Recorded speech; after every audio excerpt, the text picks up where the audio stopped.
On estime que la Voie lactée contient jusqu'à 400 milliards d'étoiles. Compte tenu des innombrables corps célestes qui peuplent notre galaxie, il n'est pas toujours facile de suivre les magnifiques spectacles qui se déroulent régulièrement dans la Voie lactée. C'est surtout le centre de la gigantesque galaxie spirale barrée qui captive la science. Vous découvrirez dans la vidéo suivante quelles connaissances les experts ont déjà acquises dans ce domaine et quelle nouvelle thèse place le centre de notre galaxie sous un angle totalement nouveau. Vous cherchez des vidéos passionnantes sur le thème de l'univers ?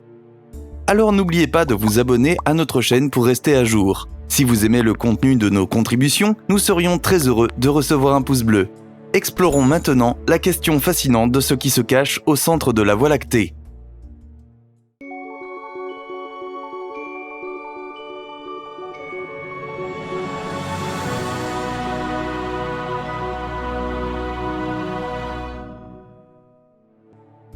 Qu'y a-t-il au centre de la Voie lactée ? Le centre de notre galaxie est appelé le barycentre. De manière simplifiée, ce terme décrit le centre de gravité pondéré de plusieurs masses.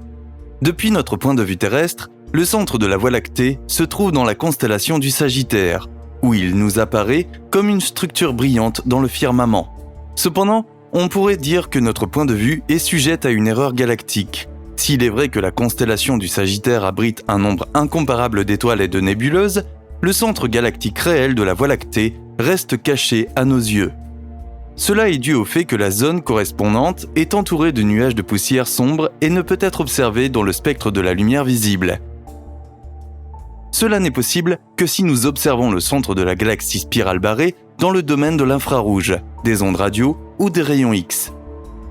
Depuis plusieurs siècles, les scientifiques spéculent sur ce qui se trouve réellement sous le dense nuage de poussière au centre de la Voie lactée. L'hypothèse selon laquelle il s'agirait d'un gigantesque trou noir a été étayée au fil des ans par le fait que l'on soupçonne l'existence de ces formations massives dans pratiquement tous les renflements d'une galaxie spirale.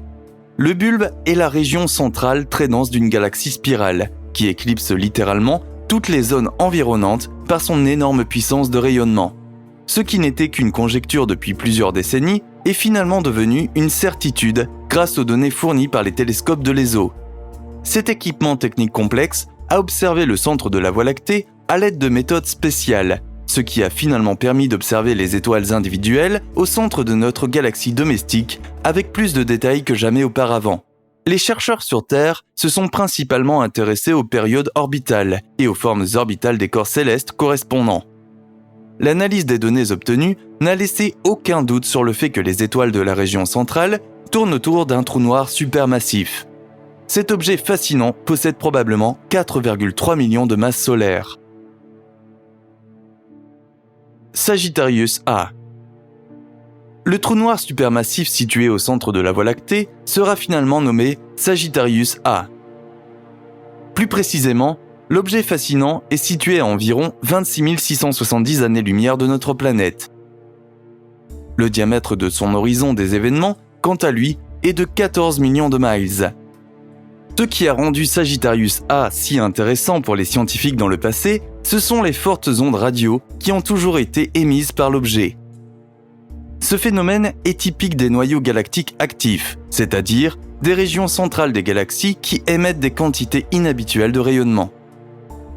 Dès le début des années 1930, le physicien américain Karl Jansky a réussi à localiser une source radio étonnamment forte dans la constellation du Sagittaire. Il faudra cependant attendre plus de 40 ans avant que Robert Humbury Brown et Bruce Balich ne découvrent indubitablement Sagittarius A à l'aide de l'interféromètre. Le nom étoile provient de l'hypothèse de Brown selon laquelle la sinistre source radio exciterait également les étoiles environnantes pour qu'elles émettent des radiations. Bien que cette hypothèse se soit avérée fausse par la suite, le nom original a été conservé. La réalisation que Sagittarius A est, selon les chercheurs modernes, un trou noir supermassif, nous la devons à Andrea Ghez et Reinhard Genzel. Ces chercheurs ont reçu le prix Nobel de physique en 2020 pour leur découverte révolutionnaire. Les énormes forces galactiques à l'œuvre au centre de la Voie lactée peuvent également être observées en regardant les modèles de comportement des autres corps célestes dans la région. L'équipe de Reinhard Genzel a un jour découvert qu'une étoile d'une masse de 15 masses solaires se dirigeait vers la région de Sagittarius A. Cependant, de façon étonnante, l'objet rayonnant a fait un demi-tour inattendu lorsqu'il s'est approché de la région centrale à environ 11,4 milliards de kilomètres. Cet effet étonnant a été décrypté plus tard comme un mouvement orbital autour d'un trou noir supermassif. Des recherches plus poussées ont révélé que l'étoile, qui a été nommée S2, tourne autour du trou noir à une vitesse d'environ 3100 miles par heure. Au cours de ce processus, S2 a besoin d'une bonne quinzaine d'années pour tourner une fois autour de la structure. L'étoile S0-102 fait de même en seulement 11 années et demie. Ces deux étoiles ne sont de loin pas les seules à tourner régulièrement autour de l'imposant trou noir. Nous savons aujourd'hui que l'étoile S62 n'a besoin que de 9,9 ans pour tourner une fois autour de Sagittarius A.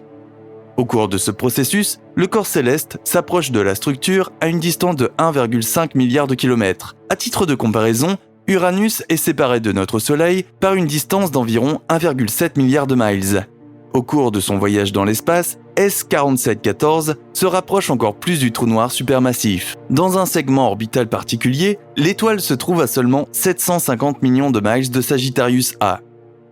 Toutefois, en raison de la nature de son orbite de rotation individuelle, S4714 met encore 12 ans pour effectuer un circuit complet. Des phénomènes étonnants et d'autres trous noirs. Un autre spectacle impressionnant s'est produit près du trou noir en 2013. À cette époque, le nuage de gaz G2 se dirigeait vers la structure fascinante. Finalement, le gigantesque objet gazeux, qui avait 3 fois la masse de notre planète bleue, s'est approché de Sagittarius A jusqu'à environ 15 milliards de kilomètres. Ce qui s'est passé alors nous donne une impression authentique des forces élémentaires qui font rage à proximité des trous noirs. Selon les chercheurs, l'énorme nuage de gaz a été complètement anéanti par les forces qui s'exerçaient sur lui. Au même moment, le rayonnement ultraviolet des étoiles environnantes a provoqué une vive illumination de G2.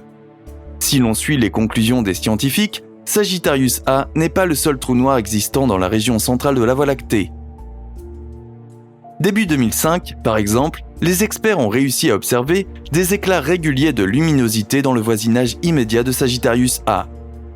Les informations obtenues à l'aide de l'observatoire à rayons X Chandra suggèrent à leur tour que les zones entourant le trou noir central sont parées d'innombrables autres objets aussi fascinants. Plus précisément, jusqu'à 20 000 trous noirs tourneraient dans un rayon d'environ 70 années-lumière autour de Sagittarius A. Une autre enquête scientifique a finalement permis de placer une idée incroyable au centre de l'intérêt scientifique. Le noyau en matière noire. La nouvelle thèse scientifique qui circule actuellement dans les rangs des experts pourrait rendre complètement caduque l'hypothèse d'un trou noir supermassif au centre de notre galaxie. En effet, suite à de récentes observations, certains experts sont arrivés à la conclusion que le centre de la Voie lactée pourrait abriter en vérité non pas un trou noir, mais un gigantesque noyau en matière noire. Le contexte de cette thèse réside dans le comportement de certains objets galactiques inhabituels, classés par les experts dans la classe dite G. Il s'agit de structures relativement compactes, presque semblables à des étoiles, qui prennent toutefois la forme d'un nuage interstellaire dès qu'elles approchent de Sagittarius A à une certaine distance. Pour expliquer les mouvements étranges de ces objets énigmatiques, une théorie révolutionnaire a été proposée selon laquelle Sagittarius A pourrait en fait être un ensemble de matière noire spéciale appelé Darkinos. En effet, les modèles qui tenaient compte d'un tel noyau de matière noire devaient expliquer les événements autour du centre de la Voie lactée de manière plus compréhensible que les modèles qui incluaient un trou noir supermassif. La matière noire, soit dit en passant, est une forme de matière postulée, mais son existence n'a pas encore été prouvée de façon irréfutable. La matière noire aide toutefois à reconstituer les mouvements de rotation de la matière visible. Le rapport entre la matière noire et la matière visible serait de 5 pour 1. Le terme noir est toutefois quelque peu trompeur. Ce surnom vient du fait que cette forme particulière de la matière ne possède pas d'interaction avec les rayons lumineux. Elle ne nous apparaît donc pas comme une structure visible, sombre. Les chercheurs supposent toutefois que la matière noire interagit avec la gravité. En outre, il est concevable que des accumulations surdenses de matière noire puissent se produire dans l'univers. ce qui pourrait donner naissance à des noyaux de matière noire. Selon certaines suppositions, ce pourrait être exactement le cas au centre de la Voie lactée. Cette hypothèse bouleverse complètement les thèses actuelles répandues. Si l'objet au centre de notre galaxie natale est réellement une structure de matière noire, le noyau de la Voie lactée serait plus léger d'environ 500 000 masses solaires que ce qui a été supposé jusqu'à présent. Nous sommes certainement curieux de savoir à quelle nouvelle découverte les scientifiques parviendront à l'avenir à ce sujet. Que pensez-vous du fascinant centre de la Voie lactée ? Nous nous réjouissons déjà de lire vos réflexions, suggestions et réactions dans les commentaires. Nous vous invitons également à découvrir nos autres vidéos passionnantes auxquelles vous pouvez accéder en cliquant sur les images dans les crédits. Merci de votre intérêt, prenez soin de vous et à la prochaine fois.